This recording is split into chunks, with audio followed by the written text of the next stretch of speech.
اے اسلام کی مقدس شہزادیوں، اے عورتوں، اے بچیوں، اللہ کی پکڑ بہت ہی سخت ہے۔ اللہ جب پکڑنے پر آتا ہے تو دیر نہیں کرتا۔ اللہ کا ترازو صرف انصاف ہی تولتا ہے، اور اللہ تعالیٰ انصاف کرنے میں دیر نہیں کرتا، بس وقت کے گزرنے کی دیر ہوتی ہے۔ آج میں تمہیں بتاؤں گا کہ ایک حافظ قرآن لڑکی پر اللہ کا عذاب کیوں برسا۔ حافظ قرآن لڑکی کا جب انتقال ہوا تو اس کی خوبصورتی بدصورتی میں تبدیل کیوں ہوئی۔ ایک حافظ قرآن لڑکی کی میت کو جب عزیز و اقارب قبرستان کی طرف لے کے جا رہے تھے تو اس کی پھول جیسی میت پتھر کی طرح بھاری کیوں بن چکی تھی۔ جب اسے قبر کے اندر لٹایا گیا تو قبر کے اندر گرمی کیوں تھی، تپش کیوں تھی؟ آخر وہ کون سے گناہ کرتی تھی؟ بس وہی گناہ تمہیں بتانا چاہتا ہوں۔ اگر تم بھی ان گناہوں میں مبتلا ہو تو جلد از جلد توبہ کر لینا۔ سب سے پہلے تو میں شکر ادا کرتا ہوں اس پروردگار عالم کا جس نے ہمیں دیکھنے کے لیے آنکھیں دیں، سننے کے لیے کان دیے، بولنے کے لیے زبان دی۔ یہی آنکھیں نابینا کے پاس بھی ہیں، نابینا انسان کے پاس بھی ہیں، مگر ان میں دیکھنے کی صلاحیت نہیں۔ یہی زبان گنگے بہرے کے پاس بھی ہے، یہی کان گنگے بہرے کے پاس بھی ہیں، مگر اس میں سننے کی صلاحیت نہیں، بولنے کی صلاحیت نہیں۔ اگر میری ایک پلک کے بال جھڑ جائیں تو میں لاکھوں کروڑوں روپے لگا دینے کو تیار ہوں کہ کسی نہ کسی طرح اس پلک کے اوپر بال آ جائیں۔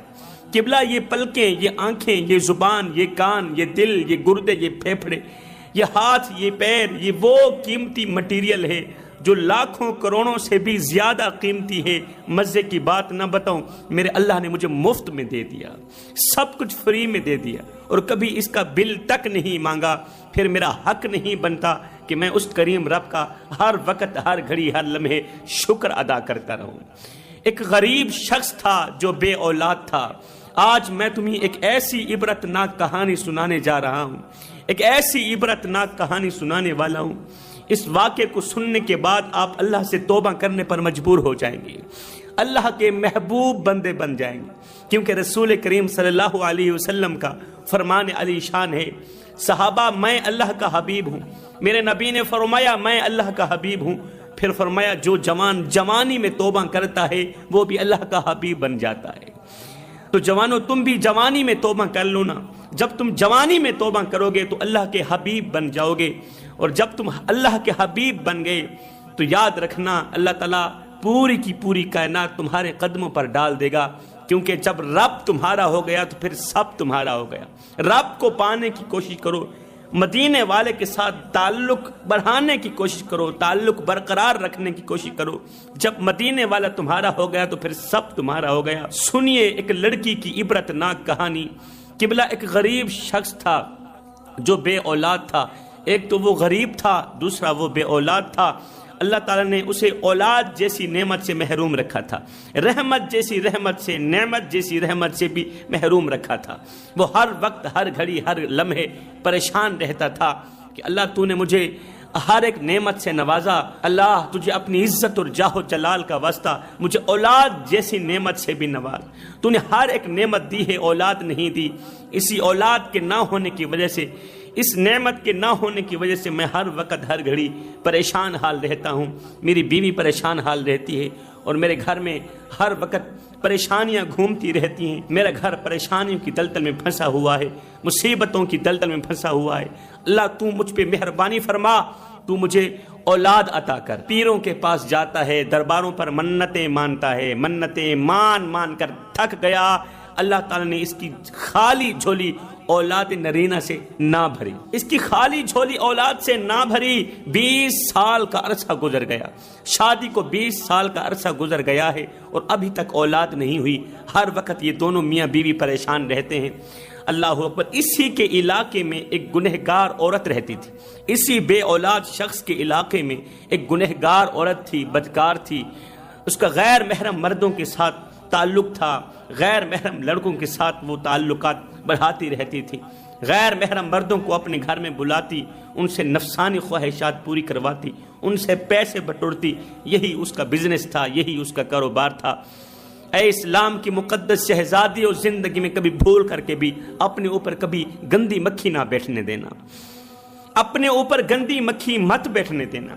اگر تمہارے اوپر گندی مکھی بیٹھ گئی تو یاد رکھنا پھر معاشرے میں تمہیں کوئی بھی قبول کرنے کے لیے تیار نہیں ہوگا، تم معاشرے میں ذلیل ہو جاؤ گی، رسوا ہو جاؤ گی۔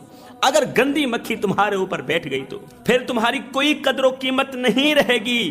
اے اسلام کی مقدس شہزادی سن، غلاف جب بھی چڑھتا ہے قرآن مجید پر چڑھتا ہے، غلاف جب بھی چڑھتا ہے کعبہ شریف پر چڑھتا ہے، مقدس چیز پر چڑھتا ہے، پاک چیز پر چڑھتا ہے۔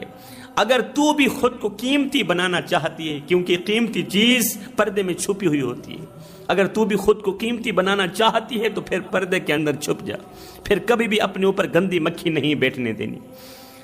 جب تو خود کو قیمتی بنا دے گی، جب سر سے لے کر پیروں تک حیا کے دامن میں چھپ جائے گی، پردے کے اندر چھپ جائے گی، پھر دنیا والوں کے سامنے تو کیا اللہ کے سامنے بھی تیری قدر و قیمت بڑھ جائے گی۔ اللہ اکبر۔ یہ گنہگار عورت لوگوں سے گناہ کرواتی تھی، زنا کرواتی تھی۔ ایک دن کسی کے ساتھ اس نے اپنا منہ کالا کیا، کسی کے ساتھ اس نے گناہ کیا۔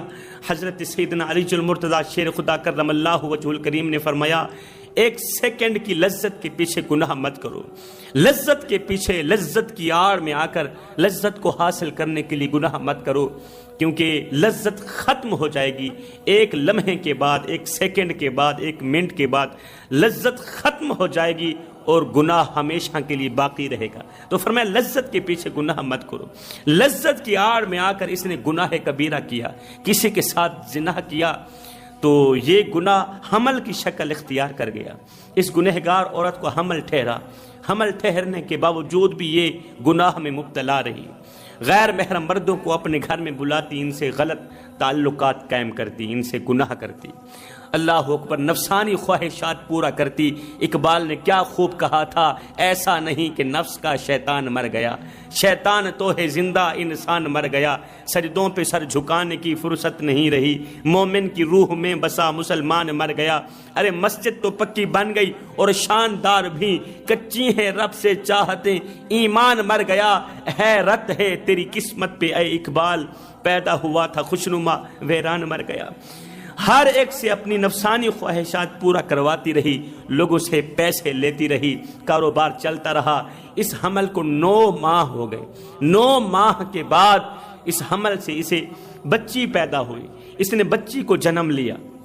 موت کسی اذیت پا کر جب بچی اس کے پیٹ سے اس کی گود میں آئی تو سوچنے لگی کہ کیوں نہ اسے جان سے مار ہی ڈالوں تو بہتر رہے گا، جان سے مار ہی ڈالوں، اگر لوگوں نے دیکھ لیا تو کیا کہیں گے، پھر تو میں معاشرے میں ذلیل و خوار ہو جاؤں گی، یہ گناہ لوگوں کے سامنے عیاں ہو جائے گا، پھر میں کسی کو منہ دکھانے کے قابل نہیں رہوں گی۔ اب تک تو جو ہو رہا ہے چھپ چھپ کے ہو رہا ہے نا، جب یہ گناہ ظاہر ہوگا تو لوگ مجھ پر طرح طرح کی باتیں کریں گے۔ اچانک اس کے دماغ میں ایک سوچ آئی کہ اسے اپنے ہاتھوں سے نہیں مارتی، اسے اپنے ہاتھوں سے نہیں مارتی، اسے جا کر ویرانے میں پھینک آتی ہوں، وہاں کتے بلے کھا جائیں گے اور یہ ختم ہو جائے گی، اور میں ضلالت سے بھی بچ جاؤں گی اور میرا گناہ بھی چھپ جائے گا۔ اس کم بخت اور گنہگار عورت نے اس ننھی سی جان کو رات کی تنہائی میں اٹھایا، ویرانے میں جا کر پھینک کر گھر واپس آ گئی۔ اللہ کا کرنا ایسا ہوا، یہ وہی علاقہ تھا، وہی ویرانہ تھا جس کے بالکل قریب اس بے اولاد شخص کا گھر تھا جو ہر وقت اولاد نرینہ کے لیے پریشان رہتا تھا، جو ہر وقت اولاد کے لیے پریشان رہتا تھا۔ ویرانے کے بالکل قریب اس کا گھر تھا۔ اتنے میں صبح کا سورج طلوع ہوا، فجر کا سورج طلوع ہوا۔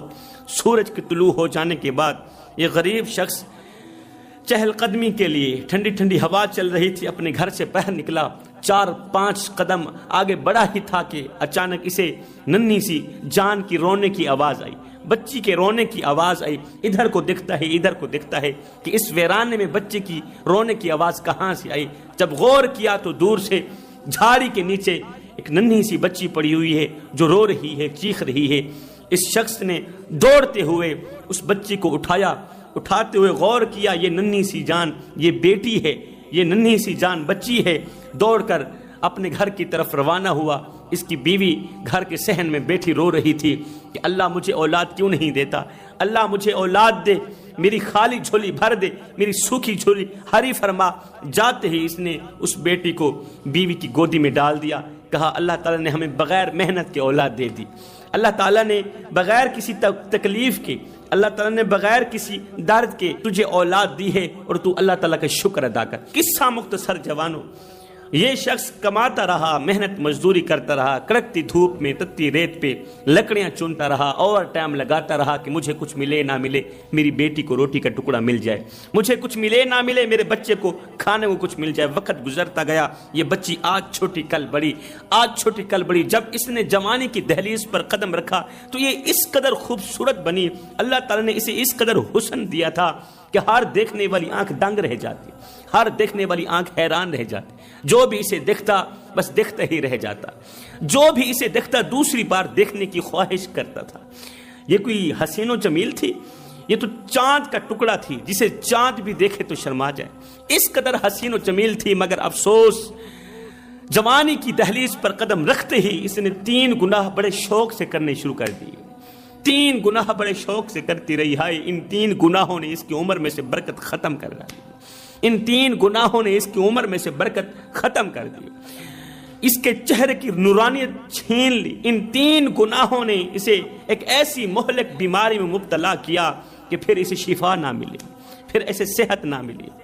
اتنے میں زندگی کا سورج بھی غروب ہو گیا، موت کا فرشتہ آیا، 3 گناہوں میں مبتلا ہونے والی لڑکی کے منہ پر ایک تھپڑ مارا، موت کا روح نکال کر چلا گیا۔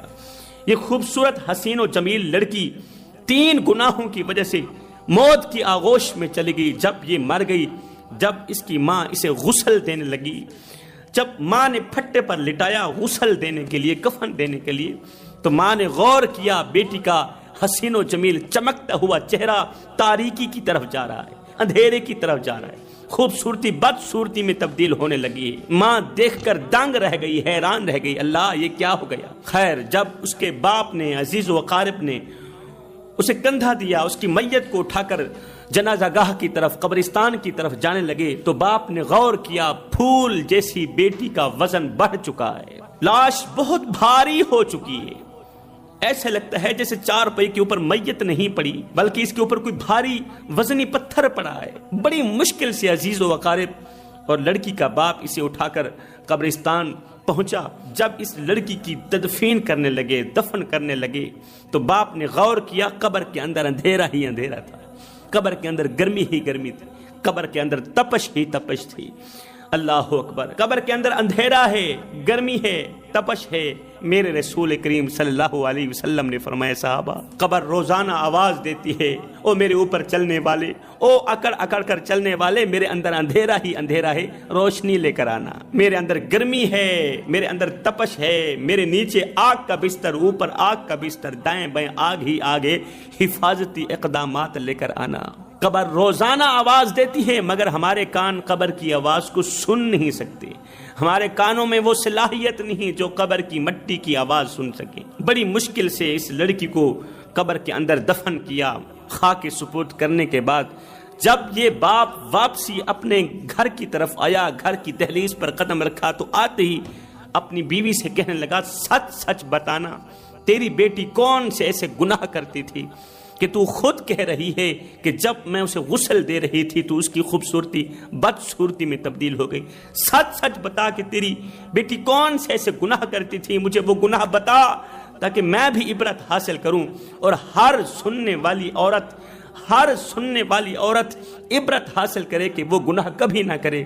اگر عورت ان گناہوں میں مبتلا ہے تو جلد از جلد توبہ کر لے، جلدی بتا تیری بیٹی کون سے گناہ کرتی تھی، تیری بیٹی کون سے گناہ کرتی تھی تاکہ میں عبرت حاصل کروں، تیری بیٹی کون سے ایسے گناہ کرتی تھی تاکہ میں عبرت حاصل کروں، ان گناہوں سے جلد از جلد توبہ کروں۔ اتنے میں دروازے پر کھڑی کسی اجنبی عورت نے آواز دی، او نادان، یاد کر آج سے 20 سال پہلے تو محنت مزدوری کر کے واپس اپنے گھر کی طرف جا رہا تھا کہ تیرا ایک گلی سے گزر ہوا، تو نے میرے جیسی حسین و جمیل عورت کا چہرہ دیکھا، پھر تیرے اندر ایک خواہش ابھری، مجھے پانے کے لیے، مجھے حاصل کرنے کے لیے، نفسانی خواہشات پورا کرنے کے لیے تیرے اندر ایک خواہش سی ابھری، تو نے مجھے کہا کہ میں تجھ سے گناہ کرنا چاہتا ہوں، میں نے کہا آج کے پورے دن کی کمائی مجھے دے دے اور تو مجھ سے گناہ کر لے۔ پھر تو نے کیا کیا، پورے دن کی مزدوری مجھے دے دی تھی، تو نے پورے دن کی کمائی مجھے دے دی تھی اور تو نے میرے ساتھ گناہ کیا، اور وہ گناہ حمل کی شکل اختیار کر گیا۔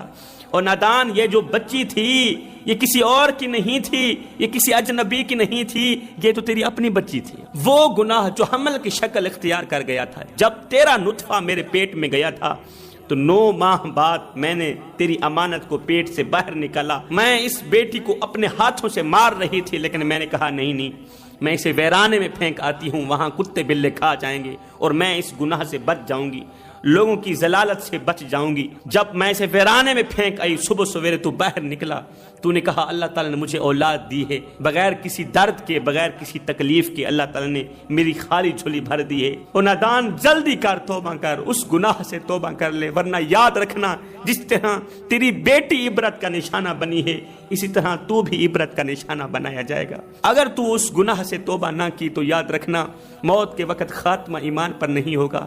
یاد رکھنا پھر تیری خوبصورتی بھی بدصورتی میں تبدیل ہو جائے گی۔ پھر یاد رکھنا جب تیری لاش کو لوگ قبر کے اندر دفنانے لگیں گے تو قبر کے اندر اندھیرے کے سوا کچھ نہیں ہوگا، قبر کے اندر بچھوں کے سوا کچھ نہیں ہوگا۔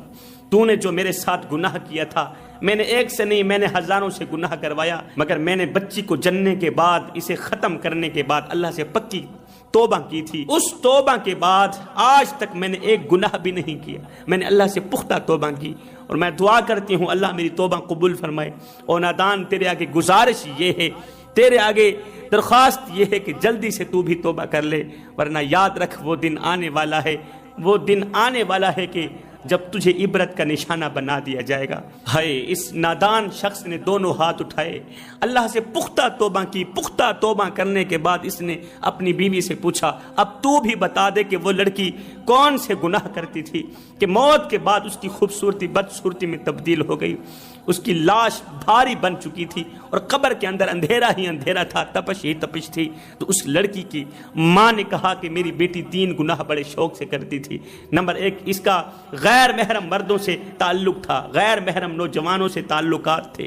یہ بھی اسی ماں کی طرح، جس ماں کے پیٹ سے باہر نکلی تھی، اسی کی طرح مختلف لڑکوں سے گناہ کرتی تھی۔ ہمارے علاقے کا جو سب سے بڑا سردار ہے، اس کے بیٹے کے ساتھ اس کی دوستی تھی، اس کا یارانہ تھا۔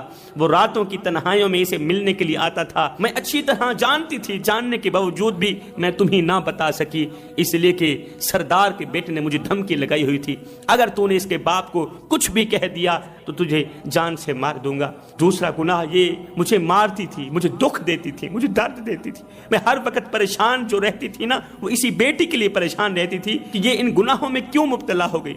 تیسرا گناہ، جب میں اسے کہتی تھی جب تم مرے گی تو اللہ کو کیا منہ دکھائے گی، تو یہ کہتی تھی نہیں خدا تو ہے ہی نہیں، یہ خدا کے وجود کو ہی نہیں مانتی تھی۔ یہ 3 گناہ بڑے شوق سے کرتی تھی، اور ان 3 گناہوں نے موت کے وقت اسے عبرت کا نشانہ بنا دیا۔ موت کے وقت اس کی خوبصورتی بدصورتی میں تبدیل کر دی، اور اس کی قبر کو جہنم کے گڑھوں میں سے